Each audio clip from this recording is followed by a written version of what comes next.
Good afternoon, everyone. My name is Tracy Canales. I'm the Director of Transfer Admission here at St. Edward's University. Thank you so much for joining us today. It's wonderful to have you with us for our virtual presentation to talk a little bit about our Bachelor of Liberal Arts in Leadership and Social Justice, which we're actually rolling out for the first time this fall. So we're very excited about the program and looking forward to discussing further. Before we kind of pass it along to our presenters, I did want to talk a little bit about logistics related to the webinar today. So for this webinar, we'll actually not be using the chat function or feature. So for any questions you have for our presenters, please use or enter them in the Q&A tool at the bottom of your screen. You can certainly enter any questions you have as we go along the presentation, but we will kind of go over those after the end of the formal presentation and kind of do an open Q&A chat. We do have about a 20 to 30-minute webinar prepared for you today, and then we'll flip over to those open questions as time allows. So we will also have our contact information at the very last slide. So be sure to jot those down kind of at the end so you have our contact information and ways to connect with us. We'll have contact information for Dr. Jack Musselman as well as Dr. Chris Sloan on the academic side, as well as myself. So I work in the admission office and can certainly talk more about the admission and application process. We are currently still accepting applications for the fall semester through August 15th.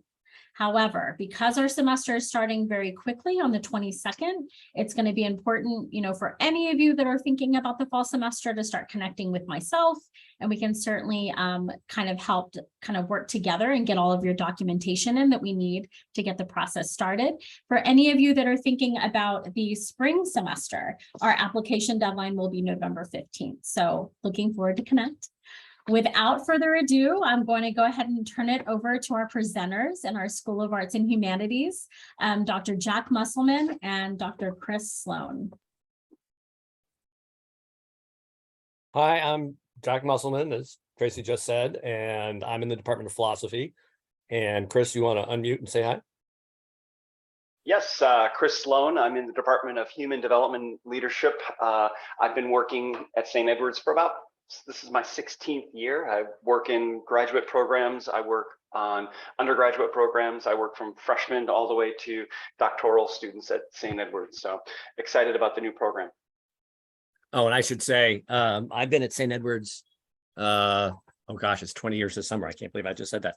And I usually teach traditional undergrads, and there's an ethics across the curriculum mandate at St. Edward's. So if you take ethics, excuse me, I had to shut the door because of the dog. You'll have me or one of my two colleagues. So Tracy, maybe you can go to the next slide and we'll continue. So a little bit about the major. It is an exciting new major for non-traditional students and working adults seeking to complete your degree. So if you're a community college student and you've done 2 years and you've done the basic core complete at St. Edward's, or maybe you're an adult student for whatever reason, family, military, moving, you've left university and you want to come back, this is a way of getting the 2 years additional that'll get you your bachelor degree.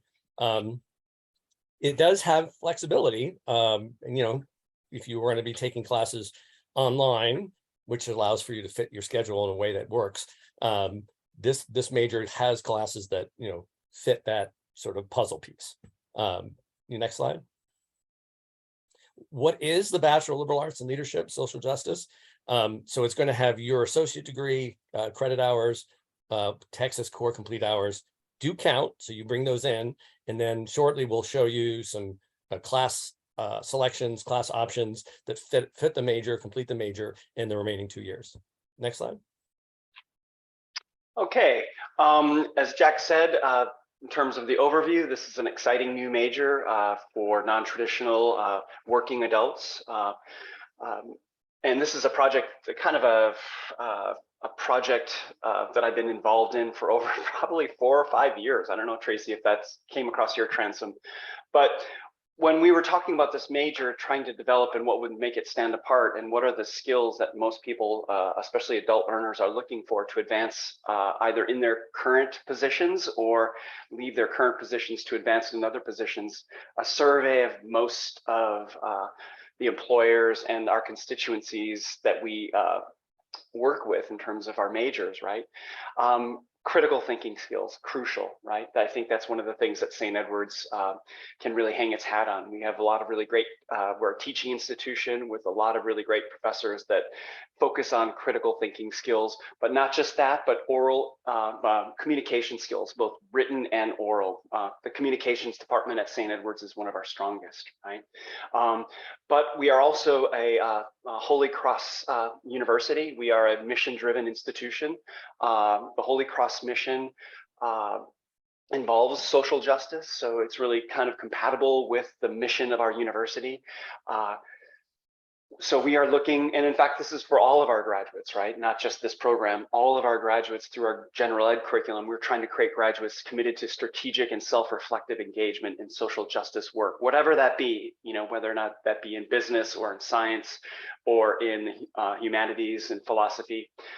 We are a 33-hour program that prepares you to kind of take the next step. And not only just take the next step, but also maybe lead in those contexts, right? Next slide, please, Tracy. All right, building the curriculum with my colleagues over the last 2 years, we found it really important to have at least a core that all students in the program take in it, all in the major. The first course obviously is Introduction to Leadership and Social Justice, where we kind of marry those two concepts and talk about the kind of history of those movements, leadership. How do we define, what are the multiple ways you can define social justice? So yes, one of the things that we do have a social justice orientation, but it's not just one version, right? There's many iterations: philosophical, theoretical, historical, sociological. There's a lot of ways that you yourself can kind of incorporate that self and develop your own kind of self-practicing theories of social justice.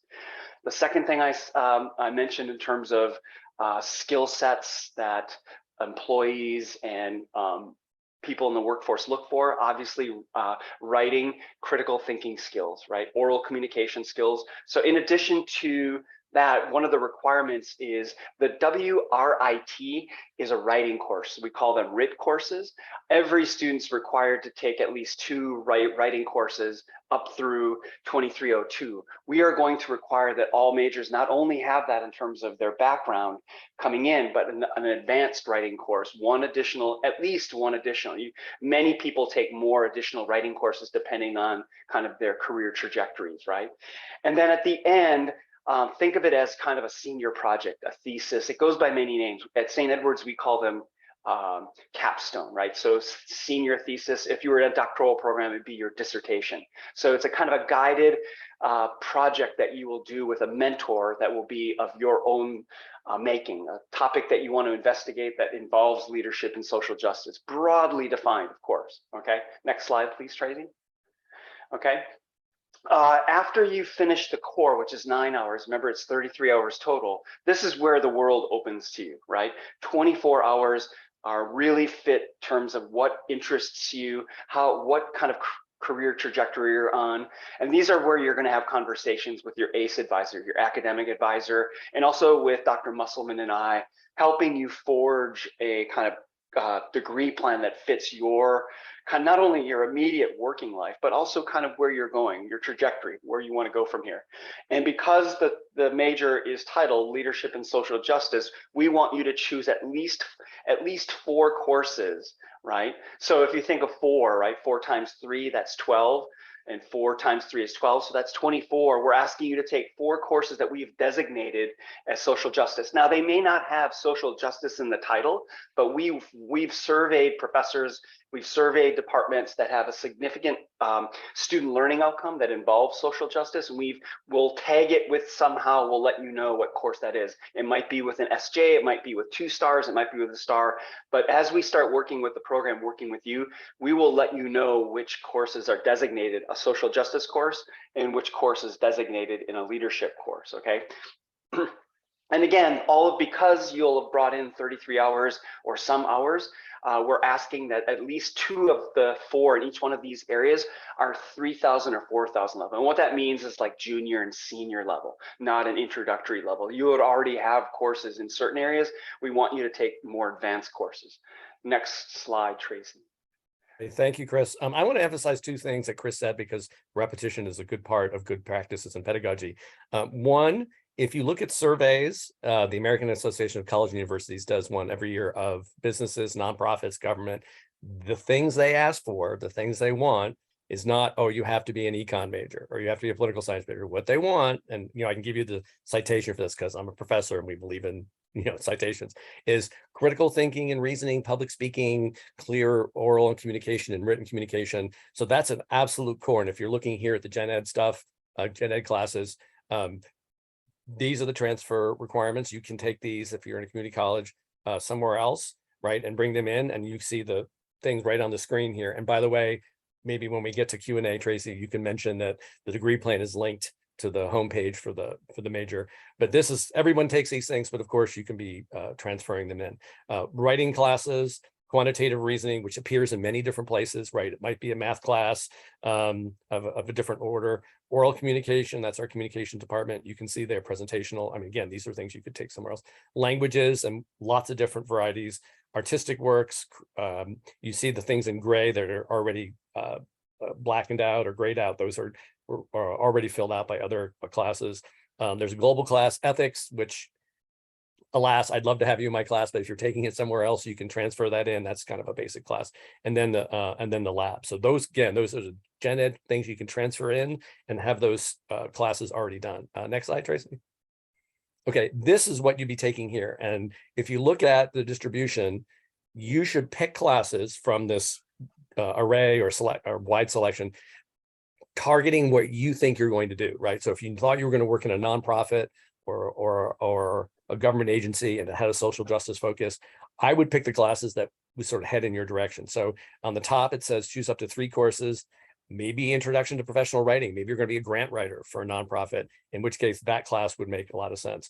In the next block on the top, it says 2 courses for social justice. And as Chris said, all of these classes are going to have a focus on that, but just from different directions, right? So if you thought you were going to work with a nonprofit or government agency on kids in the criminal justice system, the criminal justice class, juvenile delinquency, and the juvenile justice system, that would make a lot of sense. If you were going to work for a green group, you want to do something in environmental science, obviously that class would make sense. So I would pick, if I were you, based on whether you're nonprofit, for-profit, activist, government, classes that sort of fit the bill, that give you background in those areas. Then if you skip down to the bigger set of classes below, you'll see the leadership intro, the leadership and social justice. Chris has already talked about those.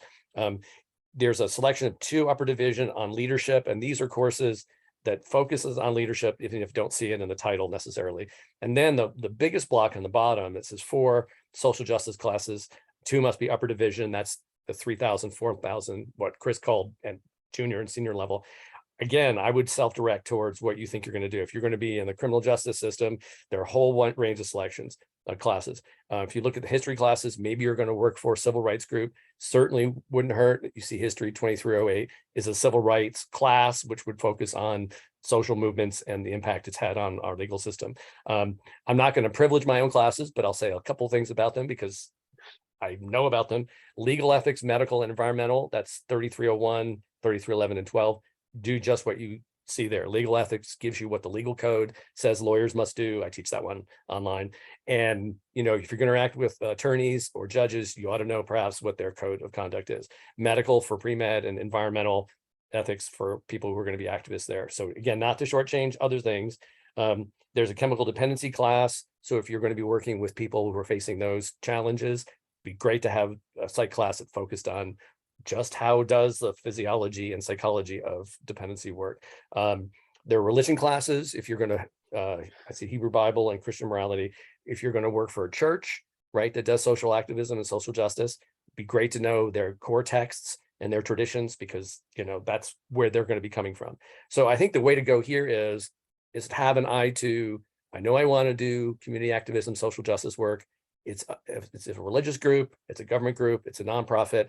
I'm going to construct the classes that make sense coming out of this set of courses so that you're prepared to enter into that group and work with that group and know its history, know its moves and its values. Next slide. Thanks, Tracy. There's the webpage that tells you a lot about transferring. that's really Tracy's wheelhouse. Tracy, do you want to say a little bit about the webpage? Sure. Yeah, so we definitely wanted to include a piece on, where to find transfer information, transferring credits, our transfer advising guides by major. Both Dr. Musselman and Dr. Sloan have worked really hard on developing our transfer advising guide as well as the curriculum and program. So please visit our transfer page at www.stedwards.edu/transfer when you can. I'll pass it back to Dr. Sloan. All right, yes. As I said, this has really been a labor of love and labor of academic kind of exercise for me, because one of the things that really distinguishes a degree at St. Edward's is the interdisciplinary nature of the university, indeed the liberal arts, right? Dr. Musselman, for example, is in the School of Arts and Humanity. I'm in the School of Behavior and Social Sciences. So we have a cross-school collaboration. So it really is an interdisciplinary degree that in the end is really built to kind of help you achieve your goals, right? And in terms of, let's return back to the beginning of the slide, right? In terms of what the spirit and intent of this degree is. There are a lot of folks who started college, right? But for whatever reason, 2 or 3 years in, maybe a year in, move either through military or through job or through spousal arrangements or maybe even tragedy, familial tragedy, that had to stop their education to secure employment, to support family or support loved ones or support children, right? And as all of you know, it's really difficult to kind of carve out that time from 9 to 5 in a traditional setting to register for classes to finish your degree. We want to work with you in terms of really flexible scheduling, in terms of both synchronous and asynchronous online courses that you can take from the luxury of your own home to fulfill your bachelor's degree, but not just fulfill or check the box, but get something of real value. We hang our hat on our pedagogy. We hang our hat as a teaching institution. You will be pressed to think. This is not a box checking endeavor. We hope to really push you to make you think about the world that you're living in, the world that you're working in, the world you want to work in. And that's really the mission of St. Edward's, right? And I look forward to, fielding questions either through emails, or if you want to call me, you can find the number of my office, and I'll be glad to call you back and have a conversation about it. So feel free to just keep either emailing Dr. Musselman and I about any questions you might have or concerns. Again, there's also a really exciting feature is that this is a new program, right? And there's a lot of really good positive energy around it. So we look forward to kind of having you step into that positive space and seeing what's possible. And there's also something really exciting about a new degree, right? Is that you as students you will have an influence on how the program kind of develops. We'll be listening to you about what works and what doesn't work, and really being able to cater to your interests and your needs, right? We have a theory of the student that's out there, but maybe you're different, and maybe we need to readjust that, and just know that we'll listen to you. If it doesn't fit for whatever reason, just not quite right, please tell us, right? Because we're still early enough in this program where we can make adjustments. So, and that to me is really exciting, right? I don't know, Dr. Musselman, if you want to add anything there. I do, thank you. And I want to reiterate a couple of things that Dr. Sloan said. One, we are interdisciplinary. I've been teaching ethics here for 20 years, and I tell you every single class, if the psych major says X, I'll ask, well, how does the psychology of the human condition influence the ethics? If I have a political science major and she says, well, I'm interested in how the law works, I said, well, how would lawyers, judges talk about ethics in their walk of life? So, even though Chris and I both went to really big schools to finish our degrees, and those tend to be big, I get to know my students, I get to know their majors, and I consider every class a chance to show them how all the stuff is interconnected. So I do say that I definitely want to emphasize that. 2 other things that I can. One, we're a mission-driven school, and even though we're a Catholic university, you don't have to be Catholic to come here, right? Most of my students and faculty aren't. I actually am, but I tell my students, I'm not teaching you to be Catholic. I'm teaching you to engage in the traditions, the social justice traditions, which are grounded in the Western intellectual tradition for hundreds of years. I'm teaching how those traditions should and do, and sadly don't, inform, right, our walks of life. So whether you're headed to a nonprofit, an activist group, a government group, there are classes here that can help you craft how that path and how that walk goes. And let's see, what was the other thing? I talked about Catholic, I talked about interdisciplinary. Oh yeah, the new major thing. Yeah, this is brand new, but the nice thing about that is you get to cut your teeth on it, and you'll be teaching us as much as we're going to be teaching you about how the values of the institution and social justice walk the walk. So I'm very, very open. Maybe Tracy, you can go to the next slide with our contact information. That's how to get Dr. Sloan and me. I'm Jack GM, like General Manager or General Motors. I answer my email on a regular basis. In fact, it's easiest for me because I've got a 4-year-old and an 18-year-old.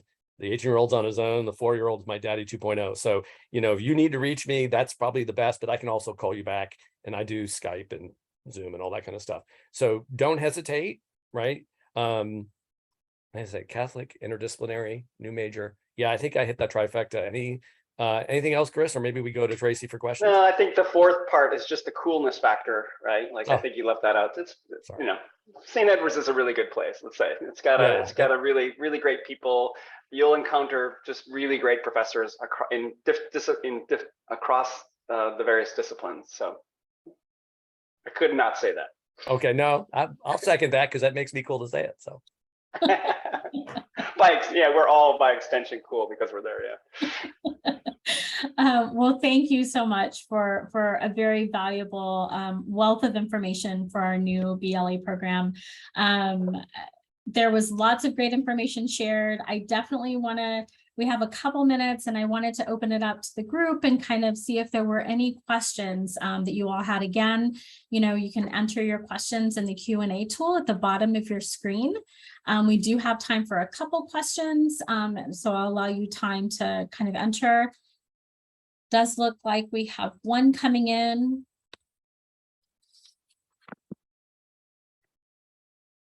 All right, so I'll probably let Dr. Musselman and Dr. Sloan answer this one. Who would be your ideal candidate for a program such as this one? Oh, that's really good. And I'm sure Chris and I can do a tag team on that. For me, an ideal candidate would be someone of broad intellectual and social interests who thinks make a difference is not just a cliche. They really want to get out there and mix it up, especially post-pandemic. We're not post. Because what we learned in the pandemic, I think, is there's so much to do, right? There's so much to do in terms of healthcare, in terms of criminal justice reform, in terms of, political engagement. I mean, we're so partisan now. An ideal candidate for me would be, I don't want to be pigeonholed, right? I don't want to take, and there's nothing wrong with this, a philosophy major or an econ major or a history major. What I want to do is I want to weave those together in a tapestry, but I want to be oriented to getting out and joining a group. You pick the activism that hits the ground running. So if you are a person who thinks more broadly, you think from various disciplines, you think you want to be an activist, and I'm not going to shy away from that term, right? That's what social justice does. It gets out there and what is it? What was the congressman's late congressman's work? Do good trouble, right? You want to engage in good trouble, then golly, John Lewis. Yeah. John Lewis, thank you, right? Bless his soul. You want to get out there and mix it up, but you want to be grounded in a tradition and you want to have the skills to make it happen. Sign up. That's what I'd say. Chris, you want to add anything? Because I did say tag team. Yeah, and I think the ideal student is somebody out there looking that has broad interests, but is not necessarily does not want to kind of go down one silo, right? But has many interests, likes to read, likes to think, likes to analyze, likes to write, likes history, likes philosophy, likes political science, right? And wants to marry those things. And that's, I think, what we do really well. Our professors do really well at making connections across, right? We're in general looking for people with really broad interest bases that like to explore, right? And I think another really strong benefit is like maybe what you think is going to happen or think the direction you're going to be in at the first semester by the second or third semester, you think, oh, I want to go this way. Well, we can take you there. We'll let you. We'll follow you. We're not going to kind of lead you by the leash to all these courses. You get to decide, right? And we will listen to you. So I think self-starter for sure. Somebody who is interested in engaging with ideas, and those are the ideal candidates for me. Great, thank you. Great answer, for sure, from both of you. It does look like we have another question coming in. I am a working adult. I have I'm employed full-time, 8 to 5, and I'm looking for something flexible. What ideally would be a flexible schedule for me, kind of moving forward? I can start with that. I think the idea here is that the offerings will be a blend of, if they're synchronous courses, they'll be at night, usually from 6:30 until about, or 7 to 8:30, or 6:30 to 9:45 once a week, and then asynchronous. So that would be taking a course that's not necessarily, doesn't meet. You might have individual sessions with your professors, or might have kind of meeting times with your professors, but they would take place outside of the traditional working time, right? So in the early evening, right? You could meet with your professor. So that's kind of the center or the ballast of this program is flexibility. So you would be able to kind of take classes outside of your normal 9 to 5, 8 to 4 work period. Yeah, and I second everything Chris said. So you'll work with the ACE office, the academic counselors or success coaches, and you take your work and family schedule and the schedule that we offer, and you define stuff that works. I can give you as an example, and I know during the pandemic, all the faculty had to do some version of this, because I got a 4-year-old, and you know, his daycare thing really wasn't happening. My partner and I were trading him off, and that the easiest thing for me, and this is why one of the reasons I do this, I would tend to teach the night class 6:30, and it would go to 8 something, and there'd be a break, and then it would go to 9:20, I think is the schedule. So for me, that puts him in bed, which is great, because if he's asleep, I can be in the next room and teach. And you know, if he wakes up, I'll take 5 minutes from class and come back. But the other class, that's my synchronous online class at night. And then I also teach, and you probably saw it in the course schedule, a legal ethics class, which is asynchronous. And it doesn't mean it doesn't meet. What it means is there are online lectures, which you watch out of schedule that you do. And then papers due every 2 or 3 weeks, and discussion posts due every Sunday at 6. So what I tell students in that class is, since we're not meeting physically or even synchronously, plug it into your calendar for a time that works for you, lunch before the kids get up, you know, late at night, and then treat it like a regular face-to-face class at Men on Campus, but treat it at time blocks where you can complete it. And then of course we're accessible. I mean, for that online asynchronous class, I have Zoom office hours, and I also just say to students, you can do 9:30 at night. I can do 9:30 at night, right? And then we meet on Zoom. So I think the best thing to do there about the schedule is find your work schedule and your family schedule. That's what I do. And then talk to your success coach about what classes can I get there for, and what classes can I be online and synchronous, and then what class can I do online and asynchronous. And then just, I mean, really just having a good calendar. I feel like, you know this, if you've got a working family and work and a family, slot it in and stay on the schedule, but it's meant to be not during the day necessarily, but after hours as well. That is terrific information. Thanks so much. That is actually all the time that we have for our webinar today. I did want to make a couple mentions and notations again. Please jot down this contact information. Dr. Musselman and Dr. Sloan are a wealth of information in regards to the academic program and, you know, other. So please jot down their information for any questions on the academic side. I am also happy to help with the application and admission process. Again, we are still accepting applications for the fall semester through August 15th. So let's get connected.